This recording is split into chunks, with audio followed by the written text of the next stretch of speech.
Bienvenidos a mi canal Crecer en la Fe, donde te explicamos en forma clara y sencilla la palabra de Dios.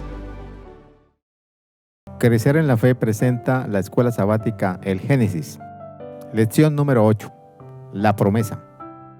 El texto para memorizar se encuentra en Génesis 24:1. Era Abraham ya viejo y bien avanzado en años, y Jehová había bendecido a Abraham en todo. Finalmente se cumplió la promesa de Dios. Sara le dio a Abraham un hijo. Sara quedó embarazada y le dio un hijo a Abraham en su vejez. Esto sucedió en el tiempo anunciado por Dios. Y las escrituras siguen diciendo, y el nombre que Abraham puso al hijo que Sara le dio fue Isaac. La historia sobre Abraham está llena de maravillosas obras divinas y también de una gran prueba de fe. Y esta gran prueba sucede cuando Dios le pide que lleve a su hijo Isaac al monte Moria para ser sacrificado. Sin embargo, Isaac es reemplazado por un carnero, como se registra en Génesis 22:13. Abraham alzó la vista y en un matorral vio un carnero enredado por los cuernos. Fue entonces tomó el carnero y lo ofreció como holocausto en lugar de su hijo. El sacrificio de este carnero es muy especial, ya que sustituye a Isaac, y de esta manera, al preservar la vida de Isaac, Dios demuestra su compromiso de bendecir a las naciones por intermedio de la simiente de Abraham. Esa simiente, por supuesto, era Jesús. Como se observa en el libro de Hechos, de los descendientes de este, conforme a la promesa, Dios ha provisto a Israel un Salvador que es Jesús. Por lo tanto, en esta historia asombrosa de la vida de Abraham se revelan más elementos del plan de salvación.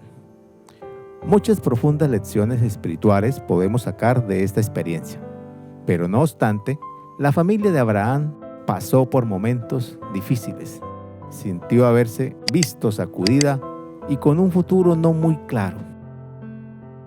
Vemos ahora que Sara muere y muere inmediatamente después del sacrificio de Moria. En esta semana veremos varios acontecimientos en la vida de Abraham, como por ejemplo, Abraham arregla el matrimonio de su hijo Isaac con Rebeca, Abraham ve nacer a sus 2 nietos, Abraham se vuelve a casar, tiene muchos hijos, y responderemos la pregunta, ¿qué implicaciones tiene para nosotros el nacimiento de Isaac como el hijo de la promesa?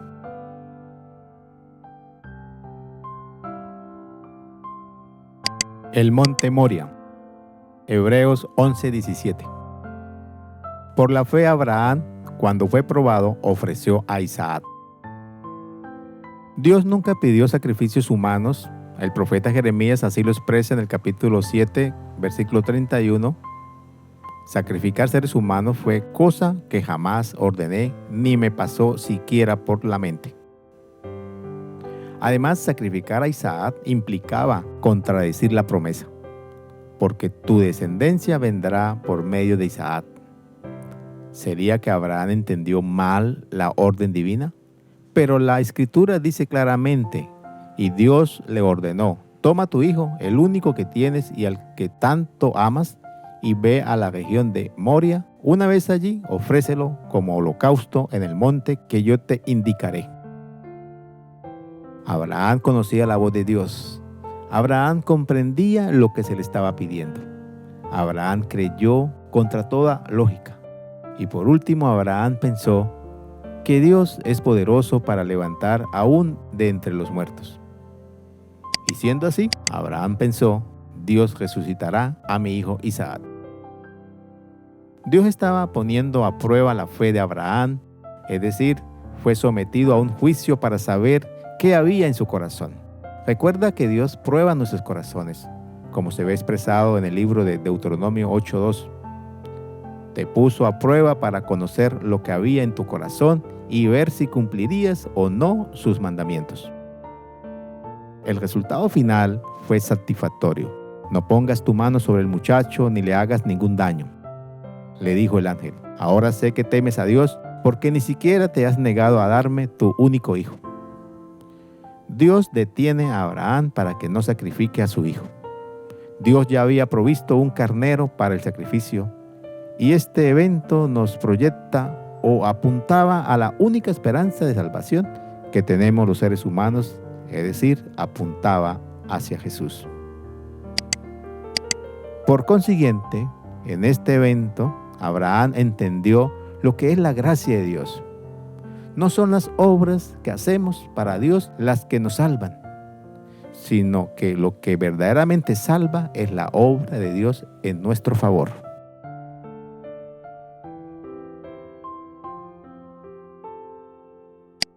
Dios proveerá. Génesis 22:8. El cordero, hijo mío, lo proveerá Dios, le respondió Abraham, y siguieron caminando juntos. Cuando Isaac preguntó por el animal para el sacrificio, Abraham dio una respuesta intrigante. Hijo mío, lo proveerá Dios. Recordemos que el holocausto era un tipo de sacrificio en el que el animal debía ser enteramente consumido por el fuego. Y quemarás todo el carnero sobre el altar. Se trata de un holocausto, de una ofrenda presentada por fuego, de aroma grato al Señor. Ante la ausencia del animal a sacrificar, Abraham elude la pregunta de su hijo Isaac con una respuesta directa, indicando que Dios iba a proveer. Y así fue. Efectivamente, Dios les proveyó de un animal para el holocausto. Ese animal murió en lugar de Isaac, su hijo. De esta manera, Dios ratificó el cumplimiento de la promesa. En tu simiente serán bendecidas todas las naciones de la tierra, porque tú has obedecido mi voz. Dios ha hecho provisión entregando a su Hijo amado. Allí en el monte Moria, mucho antes de la cruz, el carnero del sacrificio, trabado en un zarzal por sus cuernos, apuntaba directamente a Jesús. Él es aquel que es provisto. Jesús es el cordero que murió en nuestro lugar para que nosotros vivamos por él. El pensamiento inspirado dice sobre esta historia de fe lo siguiente: fue para grabar en la mente de Abraham la realidad del Evangelio, así como para probar su fe, que Dios le mandó sacrificar a su hijo. La agonía que sufrió durante los oscuros días de aquella terrible prueba fue permitida para que comprendiera por su propia experiencia algo de la grandeza del sacrificio hecho por el Dios infinito en favor de la redención del hombre.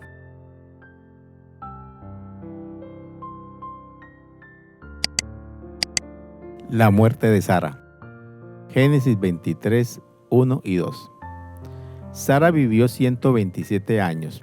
Estos fueron los años de la vida de Sara. Y murió Sara en Kiriat Arba, que es Hebrón, en la tierra de Canaán. La mención de la muerte de Sara inmediatamente después de la historia del sacrificio de Isaac sugiere que ella pudo haber quedado afectada por este incidente que casi le costó la vida a su hijo. De alguna manera, Sara también participó de la prueba, al igual como participó de sus viajes y de los momentos en que les faltó la fe. Cuando Dios le pidió a Abraham que sacrificara a su hijo Isaac, Abraham tenía 120 años según el espíritu de profecía. Cuando nació su hijo Isaac, Abraham tenía 100 años. Si restamos estas dos fechas, podemos concluir que Isaac tenía 20 años cuando fue ofrecido en sacrificio y Sara tenía 110 años, ya que ella quedó embarazada a la edad de los 90 años. Es decir, 17 años después que Isaac fue ofrecido en holocausto, Sara falleció. Sara es la única mujer en el Antiguo Testamento de la que se menciona el número de sus años.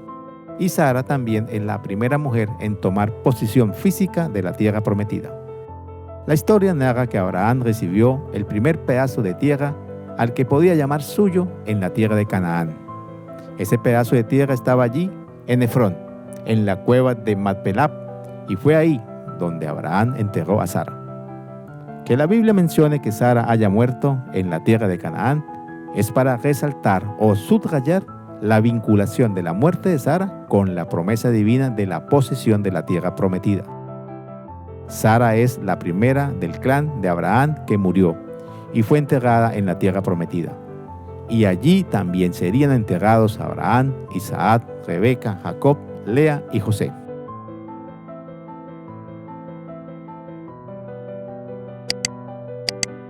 una esposa para Isaac. Génesis 24:4. Sino que irás a mi tierra y a mi parentela y tomarás mujer para mi hijo Isaac. La historia de la esposa de Isaac está llena de oraciones y respuestas a oraciones, y abunda en lecciones sobre la providencia de Dios y la libertad humana. Comienza con la oración de Abraham, al jurar por Jehová, Dios de los cielos y Dios de la tierra. Y esta oración es, ante todo, un reconocimiento a Dios como creador y sustentador de todo. Y esta oración tiene como repercusión directa sobre los nacimientos de los descendientes de Abraham, incluyendo al Mesías mismo. Esta oración de Abraham tiene como propósito la intervención divina en sus planes de conseguir una esposa para Isaac y asegurar así su descendencia. Los planes de Abraham tienen dos puntos de suma importancia. En primer lugar, la oración que hace Abraham, que hace Eliezer y que hace Isaac. Y en segundo lugar, la seguridad plena de que Dios dirigía todo el proceso.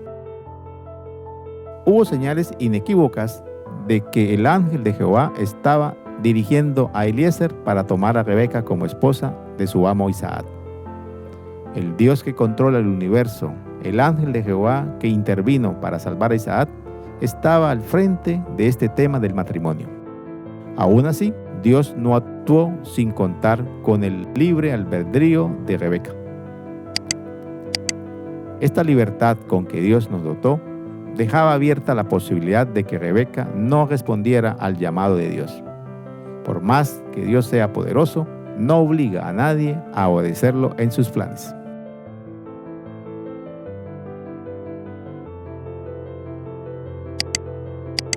Una esposa para Abraham. Génesis 25:1.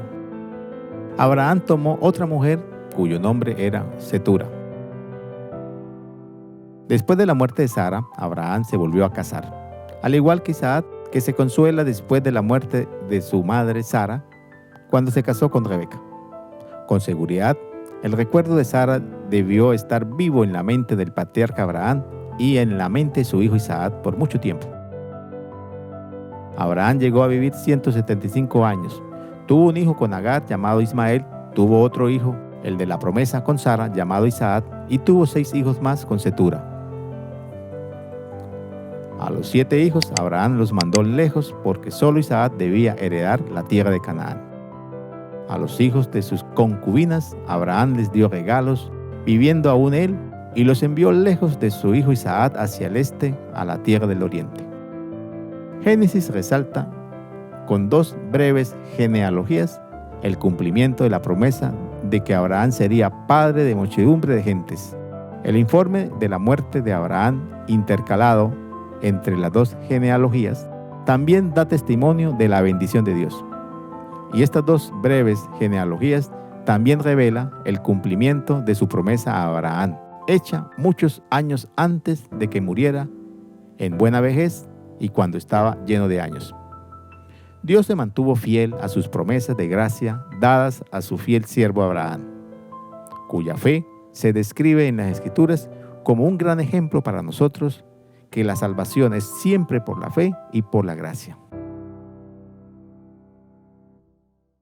Crecer en la Fe les invita a seguir estudiando la lección de la escuela sabática y con ayuda de Dios nos vemos la próxima semana con una nueva lección. Les invito a que te suscribas, active la campanita y le des like. Bendiciones.